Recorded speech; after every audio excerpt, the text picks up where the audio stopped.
Hello guys, in this video I'll be talking about essay paper and I'll tell you and I'll give you a good framework so that you can score very good when it comes to essay. What I've seen is this is one of the paper that aspirants actually underestimate and mostly ignore. You give a lot of importance to GS1, GS2, GS3, even during prelims you studied that, and then when it comes to mains you focus more on optional and your ethics, but you ignore essay. You think that it is natural and the flow will come, you have the content and everything and you decide that you will write at that point of time. And as a result, you will see, GS1, GS2, GS3, you score anywhere between 100, 110, 120 range, and you score very good when it comes to your optional. But essay, you get stuck in that 80, 90, like that range. And that is actually dragging you from that top 100 also. If you look at my toppers, whether it is Rohin, Vikas, or Kiran, or Sachin, or Sonali Jha, all these five who came in the top 100, they all did very well when it comes to essay. So we will be trying to solve that issue, how you are going to score very good when it comes to essay, something which we'll discuss. And what I've seen is, you see, when you're getting that 90 or 80 or, this kind of score in essay, automatically you will be out of that rank list, right? Because 20 mark itself is going to make a big difference and your dream will disappear. Because actually what you're assuming here is essay means it will be getting it done somehow, right? But that is actually one of the most dangerous assumption when it comes to UPSC preparation. Essay is not a paper that can be prepared within 15 days. Essay is not a paper where your newspaper reading alone is going to save you. Essay is not a paper where with one textbook you read and you'll be able to get the content. Essay is not a paper where simply writing 1200 words will fetch you the mark. Essay is actually test of multiple things. It's your test of thinking, your expression, and essay test your maturity, and essay test your intellectual depth. And because of that itself, today I don't want to ignore essay. I'll give that importance and I want to discuss how exactly you should approach your essay for UPSC 2026, and if it is 27, accordingly like that. Okay. And you should be scoring minimum 120 to 130 mark. So the reason is essay actually decide your rank. Let me ask you a very simple question. How many marks, as a, if you score like the paper is of 250 mark, right? It is the same weightage of GS1, GS2, GS3, right? GS4 and your optional paper 1, paper 2 also same weightage as your paper. Now think about this. Many students, they are spending 8 months on one polity, geography, history, economy, 6 months on optional, and hundreds of hours for current affair, where current affair you use mostly to provide examples or add value. But how much you're spending for essay? Actually, if you look at essay preparation as such, you are spending nothing, in my opinion. And you mostly start after the prelims and you write a couple of essays and you read a few topper copies or you read some ready-made essays, and then you're thinking that you're done. You think your preparation of essay is complete. And that is why essay, in fact, becomes one of the biggest differentiator in UPSC. Those who prepare essay in the manner that I'm going to discuss with you today, that is what Vikas did. He got 27th rank. Look at his essay score. That is what Rohin did, 39th rank. That is what Sachin did, 41st rank. That is what Kiran did, 53rd rank. That is what Sonali did, 89th rank. So if you look at their essay paper, you will understand how essay have contributed in their success, because we are giving a lot of importance to essay equally to your GS papers, and you will be writing at least 10 essays. It is not one or two essay and you think that your preparation is done. This is actually the biggest myth about essay. The GS preparation will automatically help me in essay. Of course, partially true. And if your optional is like sociology or PubAd, connected to that, if you're getting essay, that again, you may think that automatically it will be getting it done. Yes, partially true in terms of content, right? Again, I repeat, partially true, because essay is fundamentally different from your GS. Now, thinking that my optional is sociology, so any question related to social issues, women related, age related, anything, it is automatically done. So there is a fundamental difference between the questions and the way you need to express when it comes to essay and your optional or in GS. In GS, you get a question, you answer a question, right? Directly. But in essay, you're not answering. You are building an argument. And if you look at in GS, you write the points. But in essay, you are developing ideas. So both are fundamentally different. And in GS, you mention, you give examples. But in essay, you explain the examples. In GS, you write hardly 150 to 250 words. In essay, 1200 to 1400 words. that require completely different level of preparation and completely different skill set also. And that's why I told you GS preparation alone is not sufficient. Why most of the students fail in essay? Let's try to understand that. See, I have evaluated hundreds of essays. I have seen hundreds and thousands of mentees. There is a pattern across them. The majority of the students, they struggle because of mainly five reasons. First of all, understanding of the topic. They start writing even before understanding what the topic actually means. So what is the result?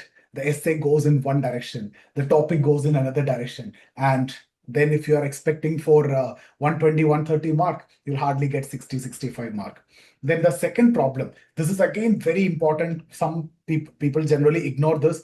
You are not able to create first impression. You think that I have enough content, I have enough examples and everything. Remember, the person who is evaluating the paper is reading hundreds of essays. So if your introduction just like looks normal, ordinary, generic, and predictable and boring, then the evaluator immediately loses interest on your paper. So that first impression is very important. Your essay must have to create curiosity right from the beginning. So it must make the evaluator want to continue reading. Otherwise, he'll just read for the sake of reading. Third mistake, repetitive content. Many students think they are generating new ideas. Actually, they are repeating the same idea using different words, right? The essay, in fact, starts like feeling monotonous after some point of time, and the evaluator definitely notices it immediately, and even he also feel boring because of the repetitive content. Then the next, again, which is very important, the lack of flow. See, the essay looks like paragraph one, maybe you're talking about, even if pastel approach you're following, political, social, economic, technological, and all these dimensions which you're following. So paragraph one, you talk about economy, second paragraph, women, third paragraph, women, fourth paragraph, technology, fifth paragraph, education, but no proper connection. Now, how to make that connection? You need to have that better flow. That flow you will get if you have better understanding. That understanding you will have if you have better thinking, and if you are using better connectors and the keywords. So there are no connection, there are no transitions, there is no flow, there is no proper alignment, there is no proper structure, and it just becomes collection of points rather than essay. You're just writing a GS answer, and that's why I told you GS and essay is fundamentally different. You're not answering a question here. You are developing, an argument. You're developing an idea. See, next one. That's something which we can solve right now if you practice, or if you start now itself. That is no practice. Many aspirant, you spend one entire year preparing for UPSC, 2 years, 3 years, but how many of you prepared your optional? Or sorry, essay? You prepared your optional like anything. You read polity so many times. You think that otherwise you won't clear prelims. What is the point in clearing prelims if you're scoring 60, 80 mark in essay? You have prepared for years, but you have never written even a single complete essay. You might have made some notes, you might have done some answer writing, but is that enough for writing that 1200 to 1400 words? Then suddenly, you expect to perform very well in the exam hall. It is never going to work out, right? Writing will improve only through writing. If you keep writing, it will improve. Your flow will come only if you're writing. Your better thinking process also will come only in that way. There is no shortcut, right? Again, let me tell you what we need to do. There are three fundamentals of high scoring essay. So that's exactly what I taught to my mentees, what we have practiced, what we have evaluated, whatever feedback we have given, whatever they have reproduced, and for that they got rewarded.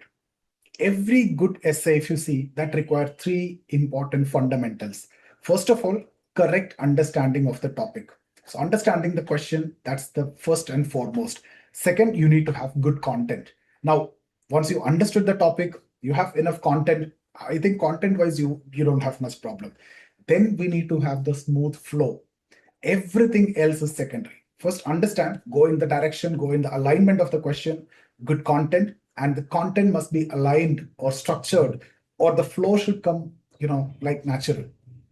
So let's start with the fundamental one, that is understanding the topic. And this is where most mistakes begin. Majority of the aspirants get stuck.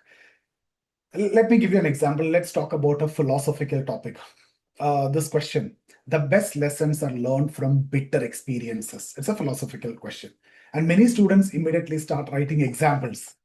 your life example, your friend's life example, and that's a mistake. So before the examples, you first understand the topic. Ask four questions to yourself. Now, the first question, especially when I see that, that is how you will understand, you will develop that understanding of the question. What is a bitter experience? Think what could be the possible meanings. Is it a failure? Is it a tragedy? Is it adverse? See, bitter experience can be anything. So first understand that, right? It could be a failure in your life, or a tragedy, or an adversity, or a setback, or a pain, suffering, loss. Now, when you think like this, the possible meanings of bitter experience, you're getting more dimensions at the same time. The topic becomes more clearer to you. You're getting that clarity, you're understanding the topic. Now, ask the second question. How do we learn from bitter experience? Because they force introspection, they expose your weakness. Last prelims, you failed. That's a bitter experience. Now, how you learn? That exposed your weakness. They challenge your comfort zones. They threaten our survival or success, right? So that your learning becomes deeper. Now, ask yourself the third question. Why don't we learn equally from pleasant experience? Now, here the question is not about that, only about bitter experience, but we talk about the other side. Why we are not learning from good experiences? Because success makes us comfortable. Success reduces the urgency. Success, in fact, often reinforces the existing behavior, and there is no pressure to change. But in failure, there is a pressure. There is that create uncomfort, discomfort, that create urgency. But here, it reduces urgency. So there is a difference. What you learn from bitter experience and pleasant experience. Then next question that you ask, why are lessons from bitter experience are the best lessons? Of course, from pleasant experience also you'll have lesson to learn. Bitter experience also you have lesson to learn. But why bitter experience will give you the best lessons? Because they reveal your shortcomings. They expose your weakness. They force the transformation which is required. That build the resilience and that develop the character. That encourage adaptation. Now notice this. Before writing a single paragraph, you got complete clarity. Now you know what is actually required to write, what the examiner is looking for, what I mean by bitter experience, what I learned from bitter experience, what I won't learn from pleasant experience, and why I learned best from bitter experience. All these dimensions have came. This is what I call as topic deconstruction. And this is the first skill of any serious essay if you want to write. If you deconstruct the topic like this is one example that I've taken, then everything is now in your control. Now, so first lesson, the first fundamental is over. That is understanding the topic. So look at the topic, you ask these questions, you will get that understanding. Now things are very clear, right? Now, building good content. This is, it should not be random content. It should be organized content. It should be usable content. It should be exam ready content. Now, what kind of content you should collect or you should use? You need examples from history. You need examples from society, environment, ethics, governance, science, international relations, personalities, multi-dimensional. That is what I call as a pastel approach. Political, administrative, societal, technological, economic, all these dimensions, right? For essay we have pastel approach, chronological approach, and all those different approaches there. But here you are bringing in the different dimensions, the content and examples from different dimensions. For example, if the topic is about learning from adversity, just like what I've discussed, you can use Dashrath Manji. Bitter experience, death of his wife. Lesson, complaining changes nothing. There is no point in that. Result, he carved a path through mountain, right? Like that, whatever. This is what came to my mind. This is a classic example for these questions. Everyone, that is why you might have heard this, you might have read this. So it is very easy for you also to connect, right? And Viktor Frankl, what is a bitter experience? Holocaust. Lesson, people survive when they find meaning. What is the result? Man's search for meaning. Alfred Nobel, bitter experience, reading his own obituary, calling him the merchant of death. Lesson, the legacy matters. As a result, Nobel Prize. India in 1991. during the crisis. What is the crisis? What is a bitter experience? The balance of payment crisis. What is the lesson? Economic reforms are necessary. What is the result? Liberalization, privatization, globalization, LPG. Liberalization, opened up economy. Ozone crisis. What is a bitter experience? Ozone depletion, global warming. What is the lesson? Now it is something which is affecting the entire world. So global cooperation is essential. What is the result? Montreal Protocol. Look at the pattern. Every example should have an experience, a lesson, and an outcome. And this is how examples becomes useful. This is how you should be using. See, again, students often make mistakes. They avoid fictional stories like Ram, Shyam, Sita, Gita, Mohan, Sohan. You know, uh, in fact, I want you to say that you should avoid this kind of fictional stories, practical ones, right? Bollywood, I used to see those questions also, Bollywood examples. But uh, with respect to like cases of increasing suicides or fashion, those kinds of, again, that depends upon the context. Fiction also, to an extent, it is context, but avoid this. Okay, and then personal heartbreak stories. Avoid your personal cases, right? The evaluator is not interested in your relationship history or anything. No one is, going to be emotional except you when listening to your emotional story. Use always historical examples. Use real personalities, policy examples, social movements as examples, global events as examples.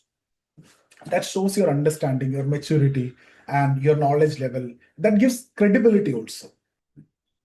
Now, the third, the most important one. So, you understood the topic, you developed the content, you gave the examples. Now, the flow. See, a good essay should feel like a river, right? Uh, it should not be series of connected ponds, disconnected ponds. It should flow like a river. It should feel like a river. Different ponds, different paragraphs, disconnected paragraphs. That is of no use. That is not an essay. Every paragraph should naturally lead to the next. So that is why a connecting words, connectors are very important when it comes to essay. If one paragraph discuss compassion at the individual level, the next one, so what I'm talking about, yeah, if one paragraph is discussing compassion at the individual level, the next can discuss the same compassion at the next level. If it is at the individual level, next at the family level or organizational level or societal level, or individual level, organizational level, and then societal level. Now, beyond that, the societal level means then global level. This is the evolution. This is the progression. There is a movement. There is a flow here, right? Now, introduction. That is the one which is going to create the first impression in the examiner. And the first impression definitely matter. I told you the reason also. Never begin with definition or NCRT facts which you have learned or textbook information. Instead, you can start with a story, a historical incident, a thought experiment, or you can give a real life example, or you can give a paradox, like Indian society's paradox. If it is a question related to women, on one side, women are treated as goddesses like Saraswati and all those, Lakshmi and all those Devis and Devdas. On one side, women is treated as this way, but on the other side, women is denied everything, suppressed like anything. As a child, from child to widow, from her, even before she born, like infant, she faced infanticide, then as a feticide, and then discrimination as a child, in the family. And then when she is growing up, then domestic violence, and then widow, and then societal pressure, and all those you can mention. This is the paradox. On one side, this is the case. On the other side, this is the case. Or again, bringing in some powerful observation. The goal is simple: to capture the attention of the examiner. Right? I'll give you an example for a strong introduction. Suppose the topic is those who have a why to live for can bear anyhow. So this is one essay. So one can start like this: in one of history's darkest chapters, prisoners, inside Nazi concentration camps face starvation, humiliation, and death every day. Yet some survived, while others surrendered mentally long before their bodies gave up. Psychiatrist Viktor Frankl observed that those who found meaning in their suffering were often the ones who survived. Their purpose became stronger than their pain. So immediately, the evaluator becomes interested. And that is the power of a good introduction. And then that impression will be carried forward, especially if you also give that flow and momentum in the answer. Essay, never think essay is a long GS answer. This is again a mistake many aspirants make. They just keep dumping the facts and articles and the schemes and reports and statistics and think they are writing a beautiful essay. No, essay is not information dumping. Essay is argument building. The facts should support ideas. The facts should not replace ideas. It is something which you're developing ideas. You are building an argument. And brainstorming is very important. See, many students spend a lot of time in writing, 80 minutes in writing, but 10 minutes in planning. That is a mistake. A good essay requires actually 30 minutes of planning and 60 minutes of writing. See, in GS, you are completing tough questions. You are completing 10 marker, 2 pages in, 200 words in 7 minutes. So in that case, for you to complete 6 pages, hardly 60 minutes is enough. If you have better planning, you have 30 minutes for planning, 60 minutes for writing, another 30 minutes for planning, 60 minutes for writing, or even 25-65 is also perfectly fine. Yes or no? So why it is important is because if the planning is weak, the writing will be even more weak. You'll be exposed. Your connectors won't be working. Your flow won't be there.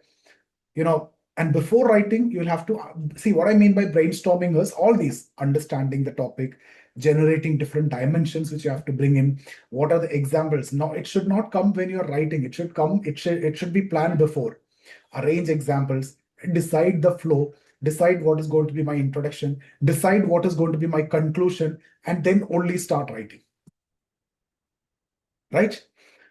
So I hope that is very clear. Now, one of the biggest mistakes students make is self-evaluation. You cannot easily identify your own blind spot. You need feedback. You need to get it evaluated with your mentor. You need criticism. That is what actually helping you to improve. You definitely need improvement cycle. So the purpose of evaluation, it's not about marks. The purpose of evaluation is improvement. If you're going in wrong direction, you need to be shifted to the right direction. You need criticism. That is what the one which is going to help you to improve. So every essay should answer, once you get your mentor, once your paper is evaluated, he should tell you and you should understand if that essay is good, why it worked very well, or why it is good. If not, why it failed and what should improve.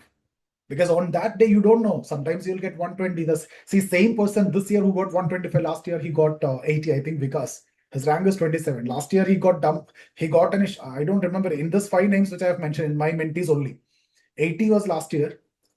Or I think it is from Sociology. I'm not sure exactly, but this year he got 125 and is there in the list. So what is that 125 plus essay formula? If you are targeting 125 plus in essay, and that is going to be that should be a target.